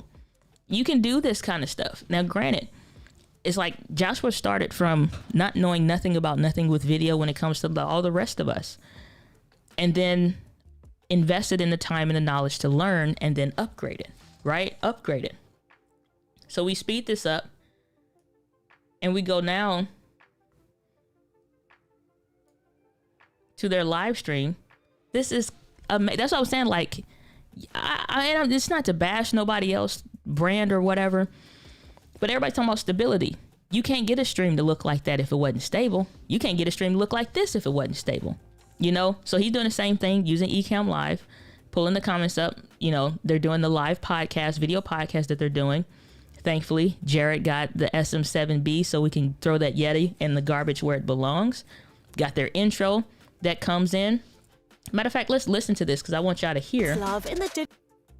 So when you make that quick transition, so if it's set up right. Is anybody in the feed yet? And you wouldn't it's about know 10 it, seconds. We can pause for the call so I can take a sip here. Oh, well, Charles, we're glad you can be here for at least a little bit. Joshua, I miss Smokey Row. 3, 2, 1. We'll roll. Welcome to the Vlogpastors Podcast, a podcast all about the stories and strategies of sharing God's love in the digital world. Now, here are two pastors that love to put a camera in their face and walk around in public. They are the Rocky and Bullwinkle of digital ministry, Jared Brown and Joshua Verwers. Hey, everybody. Joshua Verwers here. What? Jared Brown. What? Do y'all see that masterful intro? That is just shout out. Oh, so good. I love watching the Vlog Pastors podcast. That you talking about stability and quality. You can't been doing it. And to be able to seamlessly freaking serenade you. It'll serenade you. Okay, if you're not driving, do like this. Just do like this. Somebody spiked my coffee, I'm pretty sure. But no, it's just like, that's masterful work. You look at how that just transition in from their intro to what they're doing and just their content as a whole, and just being able to really drive that home. It's about 9 seconds in, right about there. What's up? And you wouldn't Skip ahead. Welcome to the Vlogpastors Podcast, a podcast all about the stories and strategies live of stream, sharing a God's live love video in the digital podcast. world. Now, One here in are two Iowa, pastors one in that love Texas. to put a camera in their face and walk around in public. They are the Rocky and Bullwinkle of digital ministry, Jared Brown and Joshua Verwers. Hey, everybody. Joshua. Hat throw, live, just throw it at the thing, fade to black, transitions back to the, get out of here. Ecamm been crushing for a long time. And saying you're way too kind, but yeah, Ecamm. And he's a PC man. Android man, all of that. But he bought a Mac for Ecamm Live. So if you need it, you want it, it's the way. It's the way of the future. Way of the future. All right. So, but yeah, saying GoPro 9 shoots 4K 60. Pfft, sorry. It'll crank it out. It'll crank it out. You know, nothing there. Saying thought I was missing something. No, you're not. Not at all. Saying that is correct. It does that frame rate, but it's still an action camera. Yeah, it's just something magical about this and hissing. Just Merry Christmas. Merry Christmas. People ask me why I say Merry Christmas. It'll be like 98 degrees outside. I'm like, all right, well, Merry Christmas. They're like, what? It's festive. It makes you feel freaking holly and jolly. Yeah. Saying Smoky Row is amazing. I miss it too. Smoky Row is the bee's knees. It's a coffee shop. It's saying first Yeti comment at one. I'm not saying nothing else about Yeti. What's going on, Kerwin? Good to see you. It's saying here, Iowa and Texas still great quality. Exactly. Saying I'm a diehard PC guy, but yeah, Ecamm had me buying a MacBook Pro just to run it. That's the power. That's the power of Ecamm Live, ladies and gentlemen. Saying that camera, I'm telling you. And those are rents. Jared is not. I don't know if he's streaming with it yet, but he's been using the Sony A7S III, and I did the video in Vlogmas about the clip. It said something like, feel like you've been shopping at Walmart, and then eventually somebody exposed him to like Target or something like that, something to that effect. And it's just a whole quality shift, the experience difference. It's a whole good life over here in Sony. And then of course, Sammy Superstar saying, I have always been a Mac guy. Nothing wrong with that. Nothing wrong with that at all. We're gonna wrap this up. We're not doing long streams today at all. Oh, well, now the question came in. I thought I had got to the bottom. We thought some 360 cameras. I think they're super fun. And super worth acknowledging for what is possible. And when you think about just being able to hold a camera any kind of a way, just up, like you can take something like just hold it, and it's getting a full 360 whatever, is super valuable to somebody that's in a position where they don't have time to set it up for real and they don't know what they may want to do with it. I think it's just super helpful. I don't see anything wrong with, and it's not that they every type of anything doesn't have a limitation. However, when we think about 360 cameras as a content creator or what you possibly could do with it, you just could sit it someplace and it will get the whole panoramic thing. So things that you are seeing and are not seeing, and you can zoom in, and I think it's super important. I love what Lok Chung does. He was part of the Digital Rev thing, and so he does a good job, I think, of just kind of like showing what's possible, with a 360 camera, and just using it and having fun with it and going about doing whatever it is that he may be doing. And so I've watched a lot of his 360 camera videos and I like them a lot. And so we look at this video that he's done here, and it's just like he's just holding it down by his waist, and yet and still the stick becomes invisible. And it's like vlogging. It's like you either have a high production vlog and you can see like his hand, right here is like, so all of that stick in the framing and stuff like that is hidden. But you can just notice, like, yeah, it's like, but the quality, and it's like, sometimes vlogging is really not about the quality kind of a deal. You could take an A7S III and have a $6,000 live streaming setup for, you know, that is now the vlogging setup. But just to hold it, like, you see how weirdly that's even being held? That's not normal. But the fact that he can get footage like this is valuable. Because if I'm traveling to Taiwan and, you know, or whatever, and I just kind of want to walk and be in the experience and stuff and still be able to capture, he can get the top down shots. He can get those, like, you know what I'm saying? Just being creative and having fun. And I think sometimes we get so caught up in the gear, we miss the part about having fun and being part of the experience. You know, I think it's dope. I really like them. I don't have a use case for one now, but I mean, shoot, if I traveled and was finna do something, I would like to pick one up, you know, or try one or whatever. And you see, like, I watched this original vlog where he got that footage. He was going out of town, whole other country. This was something I've only seen on like Travels in Europe with Rick Steves. And he was just able to kind of just hold it up and get what he need. You know what I'm saying? So it's like the versatility beyond an action camera. Or like the 360, it was like 360R or whatever. Haven't had a chance to use it or anything. I think it's dope. I really, really like them. I really, really do. Since Sony FX6 is looking at me, is it looking at you? Like real Texas and some sketchy. Oh yeah, Jared got some sketchy internet. No long streams, huh? Yeah, exactly. Saying, can you give me an N-word pass? I don't think so. I don't think so. 360 cameras just need a better workflow for extracting the footage. Just not sure how they are going to do it without building out some extra extent for PP or FC. I don't know. You know, I don't know. Some stuff is like, it's like you almost got to wait to see how it develops. You know what I'm saying? So it just is one of those things. It's like, I'm fine with where things are, and we'll kind of see how it progresses. The other one that I liked that he did, I don't remember the name of it, but I know it when I see it. The Insta360-1R is what it's called. And so this is where he's doing both of them kind of side by side.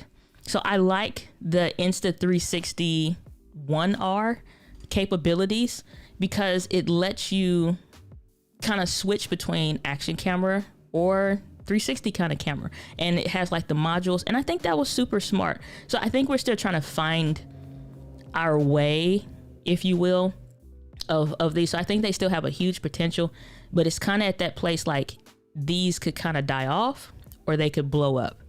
And so I think people are still trying to find a use case, you know, the whole lock-in and all of that stuff, and people not being able to travel as excessively as they would want to definitely makes a difference. You know what I'm saying? I think something like this module right here is super smart. I just think it hasn't caught on. You know what I'm saying? So we'll see. We will see. So let's see here. Saying 360 cameras just need to get better. Okay, I read that or whatever. Okay, so hey Liz, what's going on? You coming in at the end of the stream though? Said create a great work and inspiration. Thank you so much. Appreciate that, Steve. Appreciate you. Saying I will check out the podcast. Yeah, man. Y'all make sure y'all check out the Vlog Pastors podcast. It's super dope. Super dope. Even like, this is Joshua's website. Now he does all this stuff himself. Learned from scratch. So the possibilities of what you can do, and this is his son. So, and it's just like, you know what I'm saying? That's why I'm like, do you dream big enough? Do you dream big enough? Using what he has to create what he's doing. So I absolutely love it. And he started with his phone, and we've looked at his older videos before, and they are questionable. But hey, we all start in a horrible position. Saying story is king. Yeah, and I think the 360 cameras make stories so much easier and funner because you can just do weird stuff. And like I'm saying weird stuff, like hold it awkwardly. You don't have to like do the whole this. It doesn't have to be held quite so right, and every little thing is noticeable.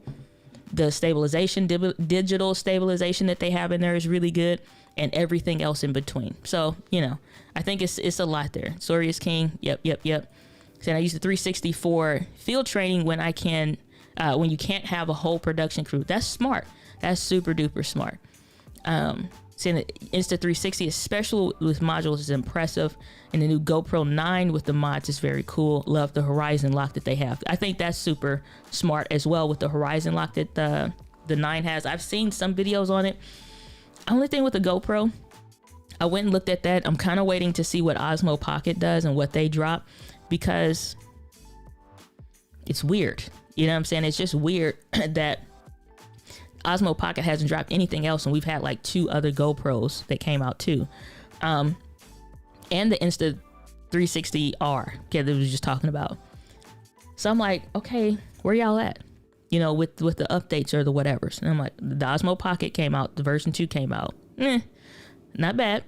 But I think we're in the space where small cameras are and going to be more of a necessity, you know, and them doing a lot of things. So, well, you know, we'll see. Saying always informative streams you deserve.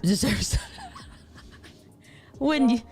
No dark chocolate out here in these streets. None whatsoever. No dark chocolate. All right. And on that note, we're gonna wrap up this stream. We had a lot of fun today. Whole lot of fun today.